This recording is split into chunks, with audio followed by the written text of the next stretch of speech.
Hey everyone, and welcome back to Finance Intel. I'm your host, and today we're talking about something fundamental. What happens when the very foundation of our financial lives, money, starts to crumble? What survives when money fails? Sounds dramatic, right? Maybe even a little dystopian. But hold on a second. History, our greatest financial teacher, tells us this isn't some far-fetched movie plot. It's a recurring pattern. Every empire, every government, every seemingly invincible financial system has at some point faced its own reckoning. From ancient Rome to modern economies, people have woken up to find their savings worthless, their salaries meaningless, and their futures hijacked by systems they once believed were bulletproof. The real question isn't if financial systems fail, but how you position yourself when they do. And believe me, the answers are profoundly counterintuitive yet incredibly empowering. So let's start with a foundational truth that often gets overlooked. Money isn't bedrock, it's trust. Think about it.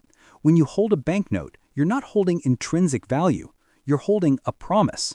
A promise from a government or institution that this piece of paper can be exchanged for goods and services. And like any promise, trust can vanish overnight. It's a delicate ecosystem, and when that trust cracks, the ripple effect can be devastating. This isn't just about currencies losing a bit of purchasing power. This is about outright systemic failures where what you thought was solid wealth evaporates into thin air. Why does this happen? History gives us a glaring clue: the irresistible temptation of dilution.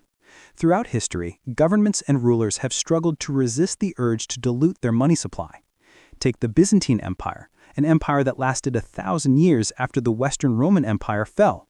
At its core was the gold solidus, a coin so reliable it was the global reserve currency of its time. But then, they made the same mistake Rome did centuries earlier. They started shaving its purity, mixing in cheaper alloys. Slowly, trust cracked. The mighty solidus became just another piece of political fiction. What survived? Not their debased coins. It was the real gold, the land, the tangible assets hoarded by shrewd merchants who saw the writing on the wall. This is your first timeless lesson. Governments cannot resist the temptation to dilute their money supply, and when they do, real value flees to assets they cannot counterfeit. Fast forward to revolutionary France in the 1790s. To fund their new republic, they issued assignats, paper currency supposedly backed by seized church lands. Sounds logical, right? Wrong. They printed them with abandon. Each new issue diluted the last, and soon the assignat was worthless. Farmers refused to sell food for paper. They demanded silver or actual goods. The lesson was brutal. Promises, no matter how noble, are only worth what others will accept.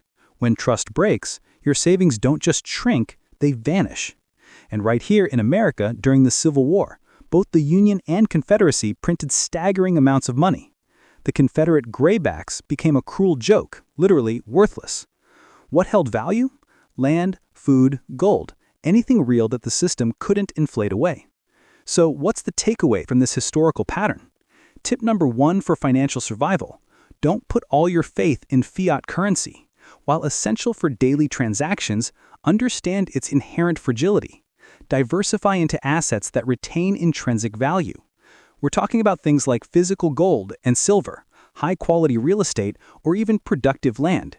These are assets that governments can't print more of at will. They represent tangible wealth, a hedge against the kind of monetary dilution that has plagued economies for centuries. Now, currency debasement isn't the only threat. Sometimes, crises strike out of nowhere, completely reshaping the economic landscape. Think about the mid-14th century and the Black Death. Half of all Europeans died, cities emptied, trade routes collapsed. Sounds like total economic ruin, right? Not entirely. Paradoxically, for the survivors, labor became precious, wages soared, land, once scarce, became abundant. Families with liquidity, silver, goods, or simply the ability to work suddenly had leverage they'd never dreamed of. Land that once cost a fortune could be bought for a fraction. Fast forward to the COVID pandemic. Supply chains broke, governments printed trillions, and we saw a wave of inequality. Those with liquidity bought assets while others struggled. Housing prices soared, stock markets recovered almost instantly, while millions struggled to pay rent. The rhyme is clear. Pandemics, and indeed any major societal shock, redistribute wealth. This brings us to tip number 2 for financial survival. Cultivate liquidity and be ready to act during crises. What does that mean? It means having accessible cash reserves or easily convertible assets when everyone else is panicking. Because when the dust settles from a major shock, those with reserves are positioned to scoop up undervalued assets from those forced to sell. It's an uncomfortable truth, but crises reward the prepared and punish those without reserves. This isn't about being exploitative. It's about understanding market dynamics. When others are forced to give up assets under pressure, those who are financially robust can seize opportunities for generational wealth creation. But beware, even the seemingly strongest institutions can falter. In the 1440s, Florence was Europe's financial capital, home to banking giants like the Bardi and Peruzzi families. They lent heavily to kings, most disastrously to Edward III of England, who defaulted on enormous loans. The banks collapsed. Depositors were ruined. Florence was thrown into turmoil. Ordinary citizens who had trusted these too-big-to-fail dynasties discovered that size was not safety and reputation was not protection.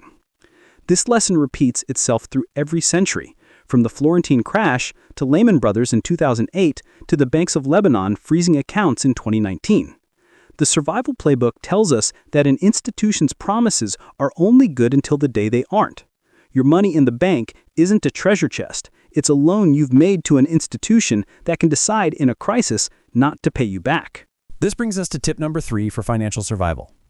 Never assume too big to fail is anything more than a comforting lie. Your hard-earned money in the bank is technically a liability for the bank. In a severe crisis, access can be restricted or even denied. So what's the countermeasure? Diversify where you store your assets. Don't keep all your eggs in one banking basket. Consider holding a portion of your liquid funds outside the traditional banking system, whether that's physical cash in a secure location or diversified across different types of financial institutions and indeed different asset classes. This isn't about paranoia. It's about prudent risk management. Because when the door slams shut, you want to ensure you have multiple ways to access your wealth. And speaking of access, debt can be a silent killer. Let's look at the Asian financial crisis of 1997. What started as a speculative attack on the Thai baht spiraled into a regional collapse. Thailand had borrowed heavily in US dollars, confident its currency peg would hold. When the peg collapsed, these dollar debts became unpayable overnight. Investors fled and currencies across Southeast Asia, Indonesia, Malaysia, South Korea collapsed in a chain reaction.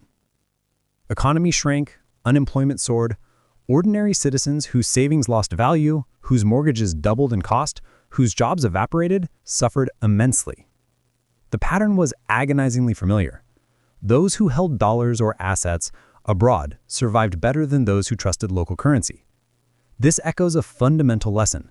Debt in someone else's money is a death trap. When the storm hits, it isn't the creditor who drowns, it's the debtor. This brings us to tip number 4 for financial survival. Be extremely cautious with foreign currency denominated debt, especially if your income is in local currency.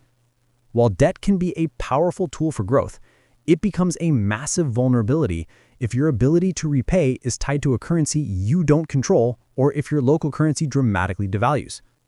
Manage your debt load responsibly, prioritize paying down high-interest debt, and avoid taking on excessive leverage that could wipe you out if the economic winds shift. The goal is financial freedom, not financial entanglement. So we've talked about what fails, but what truly survives? What are the immutable values that persist through any crisis? Beyond the gold and the land, beyond the diversified accounts, there's even a deeper layer of protection. History shows us that the ultimate survivors weren't just those who had gold or property. They were those who could create value when others could not. Think about it. The baker who could still provide bread, the craftsman who could repair tools, the farmer who could feed a community, the merchant who could move goods across borders. These were the people who didn't just survive collapses, they rose in them. In every crisis, money might lose meaning, but production never does. People still need to eat, to build, to trade, to live. And those who can meet those fundamental needs are rarely poor for long. This is perhaps the most overlooked yet most powerful form of wealth. This brings us to tip number 5 for financial survival. Invest in your skills and relationships.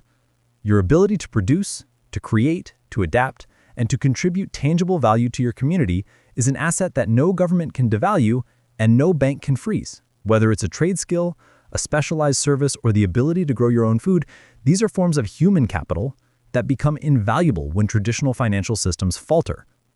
Furthermore, strong community ties and reciprocal relationships become a form of social currency, often more powerful than actual money in times of extreme stress.